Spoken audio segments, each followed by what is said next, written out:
Police वाले कब कहाँ कौन केस लगा देंगे। ऑडियो तो आप सुने होंगे, कहीं आपको लगा कि मैं गाली दिया? वो 400 504 506 बन ही नहीं रहा। आचार संहिता जब मैं अपने घरवे पर है और वहीं से फोन किया, आचार संहिता कहाँ से टूट गया? कार्यकर्ताओं पर 151 चला हो रही है, खुल्लम खुल्ला हो रही है।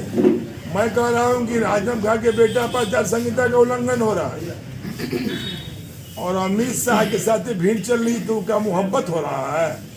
नमस्कार, आप देख रहे हैं न्यूज़ टुडे 24। मैं अखिलेश। गाजीपुर समाजवादी पार्टी के कद्दावर नेता व पूर्व कैबिनेट मंत्री ओम प्रकाश सिंह के खिलाफ आईटी सेल भाजपा के सदस्य अरुण जायसवाल द्वारा वायरल वीडियो के एक मामले में पुलिस ने पिछले दिनों केस रजिस्टर किया था। गाजीपुर पुलिस ने पूर्व मंत्री के खिलाफ दबिश भी दी थी, लेकिन सोमवार को गाजीपुर सीजीएम कोर्ट में पूर्व मंत्री हाजिर होकर जमानत अर्जी दाखिल कर अपनी कोर्ट से जमानत कराए और कोर्ट ने जमानत भी दिया।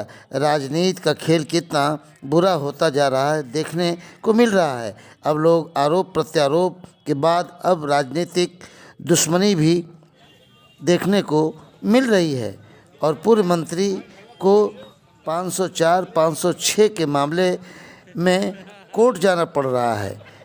हालांकि कोर्ट ने जमानत पर रिहा तो कर दिया। रिहा होने के बाद पूर्व मंत्री समता भवन पार्टी कार्यालय पर आए, उसके बाद अपने आवास पर पहुंचे। उसके बाद पूर्व मंत्री ने प्रेस वार्ता कर सरकार व प्रशासन तथा चुनाव आयोग के विषय में क्या बोला, सुने। और तब खाए तब 161 वो भी अवेलेबल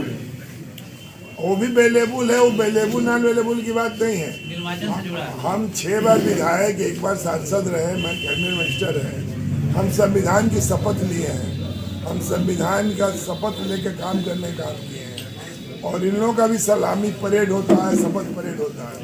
इन लोगों ने भी लिया है, प्रशासन के लोग।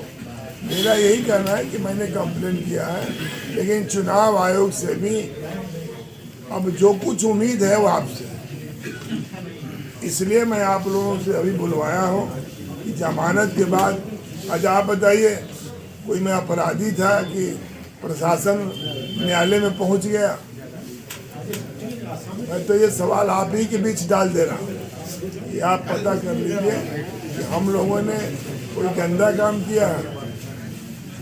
सर, बीजेपी जो आईटी सेल जो एक ऑडियो जारी किया है, वो आपकी आवाज़ थी या किसी और की? हम आवाज़ पर बहसे नहीं कर रहे हैं, हम आवाज़ पर है कि नहीं है। हमने कहा कि मुसलमान लड़कों को गाली गलौज और धमकाना, वो मेरे पास आए कि बवाल हो जाएगा। एक के घर लड़का है और हम लोग को मुसलमान कह करके गाली दे रहा है, तब मैंने उस पर समझाया है। मैंने ये कभी नहीं कहा कि मेरा आवाज़ नहीं है। और उसका भी जांच कहाँ होगा? इनको मेरा ऑडियो का जांच कराना चाहिए। आप अपने ऑडियो में कहते हुए नजर आ रहे हैं कि तुम फर्जी आईडी यूज कर रहे हो, वो क्या मामला है? वो कर रहा है, ये सत्य है, आप एकदम सही बात कर रहे हैं। वो फर्जी आईडी से ही लिखता है, मुसलमानों को चिढ़ाता है।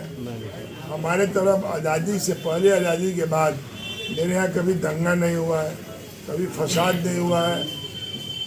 एक शादी छोड़कर मरना जीना, दुख सुख, ईद बकरीद, होली दीपावली में कभी हमारे यहाँ मुसलमान लोग होली मिलन कार्यक्रम करा तब भी आए हैं और मेरे साथ होली मिलन में रस पिए हैं, बात की हैं और किए हैं और वो कर रहे हैं। मैं उसका सबूत भी दे दूंगा, आप घबराइए मत। मैंने कहा कि ये फर्जी आईडी से ही आईटी सेल भाजपा का सबसे अधिक फर्जी आईडी पर चल रही है। इसकी आपके द्वारा भी कंप्लेन करनी चाहिए, 420 का मामला दर्ज होना चाहिए साहब। हम तो कराने के लिए जब चुनाव आयोग को दे दिया, मैं अभी जा रहा हूँ कोर्ट से ही कराने जा रहा हूँ। जिन मुसलमान लड़कों को गाली दिए हैं, लेकिन हम FIR लेके जाएंगे तो कौन? तो हमारे जैसे मजबूत आदमी को पुलिस घेर रही है, तो आम आदमी कैसे जाएगा FIR कराने? जरा आप बता दीजिए। मैं तो यही बात आपसे अभी इल्तिला कर रहा हूँ, ये हुकूमत के बदौलत शासन प्रशासन काम कर रहा है।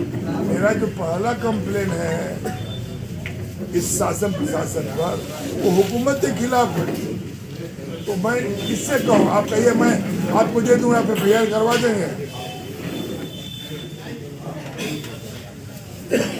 सर आपको क्या लगता है कि तुष्टिकरण की राजनीति हो रही है, खुल्लम खुल्ला हो रही है। मैं कह रहा हूँ कि आजम खां के बेटा पर आचार संहिता का उल्लंघन हो रहा है और अमित शाह के साथ भीड़ चल रही तो क्या मोहब्बत हो रहा है? उनके जो भीड़ वाले हैं वो क्या कर रहे हैं? वो सब मास्क लगाए हैं, आप बताइए कैसे? और क्या कह रहे हैं? डकैती 70% कम हो गया, अपराध 64% कम हो गया। अभी आप पूछिए कितनी हत्या हुई है? कल की हत्या हुई है, गोरखपुर हत्या हुई है, लखनऊ हत्या हुई है, सीतापुर हत्या हुई है, और तो छोड़िए लक्ष्मी नारायण जी जो इनके कैबिनेट मंत्री है उनका प्रस्तावक की हत्या हुई। जब सब अपराधी जमीन से धरती से ऊपर चले गए या जो बच्चे जेल में चले गए तो फिर बचा तो भारतीय जनता पार्टी यही ना हत्या कर रही है। आप बताइए, लक्ष्मी नारायण जी कैबिनेट मंत्री के 5 साल है, इनके प्रस्ताव की हत्या, मैं कह रहा हूँ कि हत्या खुद कराते हैं। इनकी पूरी बुनियाद, मैं एक उदाहरण दे रहा हूँ, दुर्गा चौरसिया यही हैं हमारे गवर्नर के, नक्सल खां बारे के प्रधान है, आप पता कर लीजिए। हमको चुनाव साजिश के तहत पैसा दे दे के कैंडिडेट लड़ाया गया, जो चुनाव गद्दारी से हराया गया, पैसा दे दे के उम्मीदवार खड़ा किया गया। और दूसरी गवर्नर में ये कहा गया कि ट्रक उलट गई कि 7 हिंदू के बच्चे मर गए और उस पर गांव उखड़ के चला गया थाने और गांव उनके साथ नहीं था। इसके बाद भी उस गांव में मैं 1800 वोट पाया हूँ। आप पता कर लीजिए यादव कितना है। उस गांव में कुल यादव की संख्या ही 400 वोट की, उस वहाँ 2200 की है, हरिजन 5000 की है, ठाकुर 10,000 की है। आप पता कर लीजिए कि उसमें कितना पलायन हुआ।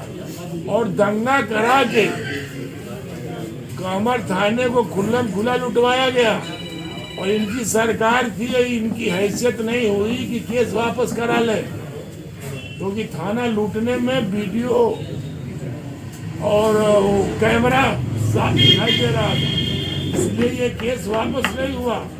ये फिर चाह रहे हैं कि हिंदू मियाँ कराएं इनके पास। आप बसपा का प्रत्याशी आप पता कर लीजिए, इनसे पैसा लेकर फंडिंग पर काम नहीं किया रहा है। ये प्रमुखी के चुनाव में 7 मुस्लिम कैंडिडेटों को अल्लाह से पैसा दे दे के नहीं खरीदी है, तो पता कर लीजिए।